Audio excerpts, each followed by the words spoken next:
आज़ाद कश्मीर की वादी लीपा में कश्मीरियों ने पाक फौज के हक और भारत के खिलाफ रैली निकाली।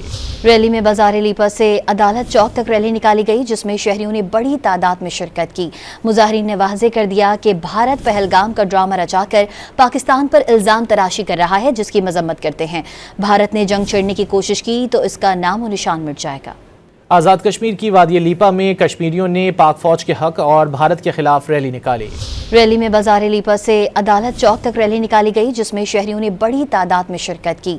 मुजाहिरीन ने वाज़ेह कर दिया कि भारत पहलगाम का ड्रामा रचाकर पाकिस्तान पर इल्जाम तराशी कर रहा है, जिसकी मजम्मत करते हैं। भारत ने जंग छेड़ने की कोशिश की तो इसका नामो निशान मिट जाएगा।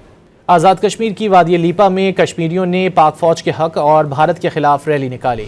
रैली में बाजार लीपा से अदालत चौक तक रैली निकाली गई, जिसमें शहरियों ने बड़ी तादाद में शिरकत की। मुजाहिरीन ने वाज़ेह कर दिया कि भारत पहलगाम का ड्रामा रचाकर पाकिस्तान पर इल्जाम तराशी कर रहा है, जिसकी मजम्मत करते हैं। भारत ने जंग छेड़ने की कोशिश की तो इसका नामो निशान मिट जाएगा।